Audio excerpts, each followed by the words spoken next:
Mudryk di Chelsea. Mudryk secara resmi menjadi pemain Chelsea pada 15 Januari 2023. Pemain yang diboyong dari Shakhtar Donetsk tersebut tidak kunjung mencetak gol hingga 3 September 2023. Itu artinya, Mudryk telah melewati masa 231 harinya bersama Chelsea, tanpa sekalipun melakukan selebrasi atas gol yang dicetaknya sendiri. Kemampuannya kini mulai dipertanyakan. Banyak orang mengingat Mudryk sempat bikin heboh bursa transfer, gara-gara keputusannya menolak pinangan Arsenal demi duit di Chelsea. Jude Bellingham terlahir untuk Real Madrid. Jude Bellingham tampaknya memang ditakdirkan terlahir untuk Real Madrid. Tidak sedikit pun, pemain yang baru berusia 20 tahun itu berada di fase yang namanya adaptasi. Hal itu tampak dari kontribusinya bagi Madrid di awal musim La Liga. Bellingham langsung dipercaya jadi starter, dan membayarnya dengan sangat baik. Meski berposisi sebagai gelandang, Bellingham sudah 2 kali berkontribusi langsung bagi kemenangan Madrid, termasuk pada pekan keempat Liga Spanyol. Kondisi West Ham selepas ditinggal Declan Rice. Banyak yang mengira West Ham bakal kelimpungan mencari pengganti yang sepadan, atau paling tidak menyesuaikan strategi saat Rice pergi. Pasalnya, peran sang pemain di dalam tim begitu penting. Perannya begitu vital untuk mengatur tempo permainan sampai komponen penting dalam aspek bertahan. Di luar dugaan, West Ham dengan cepat beradaptasi. Tanpa sang kapten, West Ham sejauh ini terlihat biasa saja, seperti tidak kehilangan apa-apa. Barcelona punya Felix dan Cancelo, juga dapat grup enteng. Xavi sesumbar bakal melaju jauh di UCL. Drawing fase grup Liga Champions telah selesai dilaksanakan.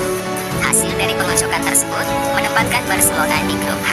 Klub asal Catalunya itu bakal bersaing dengan FC Porto, Shakhtar Donetsk, dan Royal Antwerp. Xavi Hernandez pun optimistis akan hal tersebut. Pelatih berusia 43 tahun itu yakin timnya bakal lolos dengan status juara grup dan mampu berbuat banyak di fase gugur. Joao Felix rela potong gaji 50% untuk gabung Barcelona. Kemindahan Felix menjadi sorotan utama di bursa transfer kali ini, karena transfer itu awalnya dianggap sebagai bisnis yang mustahil. Barca sempat tidak yakin apakah kesepakatan dapat dilakukan karena masalah keuangan yang menyebabkan pembatasan dalam berbisnis. Pada akhirnya, semuanya berhasil. Meski begitu, Felix harus berkorban besar dan mengambil peran besar dalam hal itu. Menurut Marca, pemain Portugal itu menerima pemotongan gaji sebesar 50%. Luis Enrique sebut AC Milan rival terkuat PSG di Liga Champions. Tugas berat pertama akan segera dijalani Enrique di babak penyisihan grup Liga Champions. Menanggapi tugas berat yang menantinya di UCL, Enrique justru melontarkan pujian pada AC Milan. Suatu tantangan untuk bermain melawan tim-tim besar, dan Milan jelas adalah salah satu dari mereka. Saya rasa, ini adalah grup yang luar biasa, sangat atraktif dan sulit diprediksi hasilnya. Tingkat kompetisi di grup ini jelas akan sangat tinggi, ujar Enrique, dilansir dari PSG Talk. Liverpool siap bakar duit 1 triliun rupiah demi tebus suksesor Mo Salah dari Aston Villa. Bursa transfer musim panas memang sudah tutup, tetapi bukan berarti Liverpool bisa tenang dengan situasi terkini seputar Mohamed Salah. Walaupun demikian, Liverpool sudah diam-diam berencana untuk mencari suksesor Mohamed Salah, mengingat Mohamed Salah sudah berusia 31 tahun. Maka dari itu, Liverpool dilaporkan siap menggelontorkan duit 1 triliun rupiah guna menembus winger baru Aston Villa, Moussa Diaby, sebagai suksesor Mohamed Salah. Charles de Ketelaere dan Gianluca Scamacca kompak bikin AC Milan menyesal. Charles de Ketelaere dan Gianluca Scamacca jadi aktor kemenangan Atalanta atas Monza. Hal tersebut dikarenakan Gianluca Scamacca mampu menyumbangkan 2 gol. Sementara itu, Charles de Ketelaere memberikan 1 assist dalam proses gol Ederson. Bahkan, de Ketelaere juga menorehkan 1 gol ketika Atalanta melawan Sassuolo. Catatan itu tentunya membuat Milan tertegun karena Scamacca dan de Ketelaere menampilkan permainan yang impresif bersama Atalanta. Begini tanggapan Carlo Ancelotti setelah Kylian Mbappe bertahan di PSG. Mengenai Kylian Mbappe yang gagal mendarat di Santiago Bernabeu pada bursa transfer musim panas ini, pelatih Real Madrid, Carlo Ancelotti menyatakan tidak kecewa. Bahkan, juru taktik asal Italia itu justru merasa sangat gembira.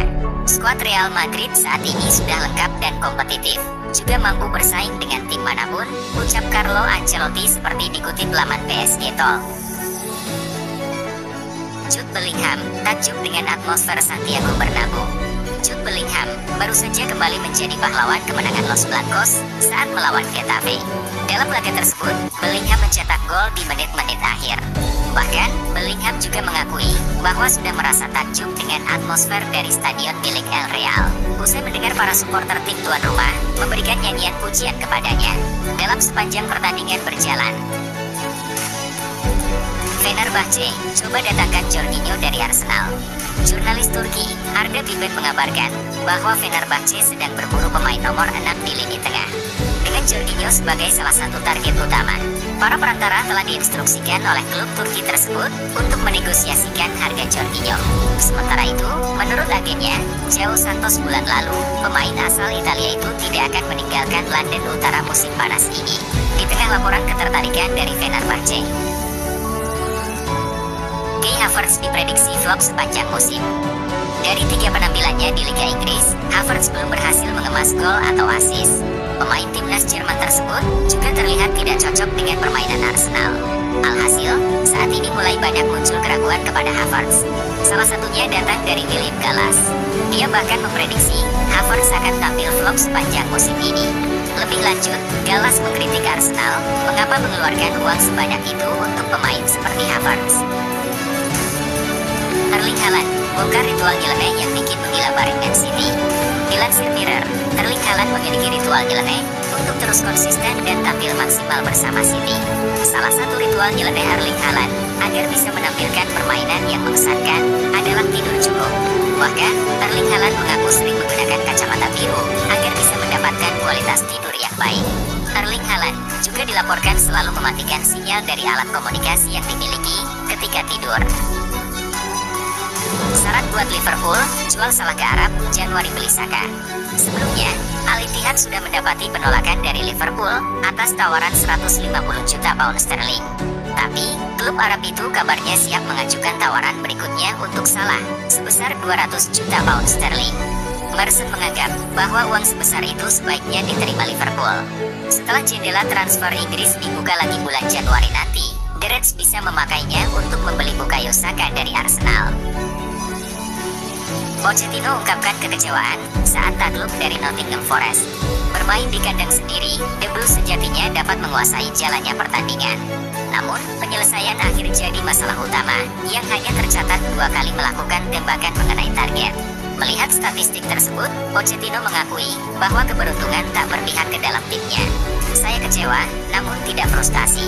Dalam proses seperti ini, tentu saja Anda memerlukan keberuntungan dalam beberapa situasi, ujar Pochettino. Gareth Southgate senang dengan keputusan Harry Kane bermain di Bundesliga. Gareth Southgate merasa Harry Kane memang harus segera berani mengambil keputusan untuk karirnya. Pindah ke Jerman untuk memperkuat Bayern Munchen dinilai menjadi keputusan yang tepat. Itu akan menjadi hal yang sangat brilian, tegas Gareth Southgate. Saya tidak yakin dia akan menjadi pemain yang lebih baik. Tapi, mungkin ada aspek mentalitas lain yang bisa dibantu berkat kepindahan ini, katanya. Hasil Arsenal versus Manchester United, skor 3-1. Arsenal secara dramatis sukses mengalahkan Manchester United dalam laga pekan 4 Premier League. Arsenal sempat tertinggal lebih dahulu akibat gol dari Marcus Rashford, yang kemudian langsung disamakan Martin Odegaard. 2 gol kemenangan The Gunners baru tercipta di masa injury time babak kedua lewat Declan Rice dan Gabriel Jesus. Berkat hasil ini, Arsenal kini menduduki peringkat 5 klasemen. Hasil Liverpool versus Aston Villa, skor 3-0. Liverpool sukses menghajar Aston Villa dalam laga pekan keempat Premier League yang digelar di Anfield. 3 gol kemenangan Liverpool atas Aston Villa masing-masing lahir dari aksi Dominic Szoboszlai dan bunuh diri Matikes di babak pertama dan juga suntikan Mohamed Salah di babak kedua. Berkat hasil ini, Liverpool berhak naik ke peringkat 3 klasemen sementara dengan poin 10. Hasil Empoli versus Juventus, skor 0-2. Bertandang ke Carlo Castellani, Juve mendominasi sejak awal laga. Empoli kesulitan membongkar pertahanan tim tamu dan gagal melepas satu pun tembakan tepat sasaran. Kali ini, Kapten Danilo membuka keunggulan Juve di babak pertama. Lalu, Federico Chiesa menggandakannya di babak kedua. Sementara Empoli tidak bisa membalas. Kemenangan ini mengantar Juve naik ke peringkat 3 klasemen sementara. Hasil Inter Milan versus Fiorentina, skor 4-0. Pertandingan ini bisa dikatakan cukup mudah bagi Inter Milan. Nerazzurri menunjukkan bahwa kelas mereka memang berada di atas Fiorentina. Gol pertama Inter dicetak oleh Marcus Thuram. Lautaro Martinez mencetak gol kedua dan disusul gol Hakan Calhanoglu. Lautaro kemudian mencetak gol keduanya di laga ini. Dengan hasil ini, Inter sekarang ada di peringkat pertama klasemen sementara. Hasil Lyon versus PSG, skor 1-4. Pertandingan ini berlangsung dengan seru.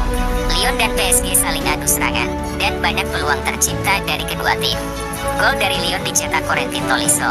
Sementara gol-gol PSG dipersembahkan Kylian Mbappe, Achraf Hakimi, dan Marco Asensio. Kemenangan ini membuat PSG naik ke peringkat kedua klasemen sementara Ligue 1 dengan koleksi 8 angka dari 4 laga. Hasil Osasuna versus Barcelona, skor 1-2. Bertandang ke El Sadar, laga ini tidak berlangsung mudah bagi Squad Xavi. Osasuna tampil tangguh di hadapan pendukung sendiri dan hampir saja memaksakan hasil imbang. Kali ini, 2 gol kemenangan Barca dicetak oleh Jules Koundé dan penalti Robert Lewandowski. Osasuna sempat menyamakan kedudukan melalui aksi Esquiel Avila. Kemenangan ini menjaga posisi Barca di peringkat 3 klasemen sementara.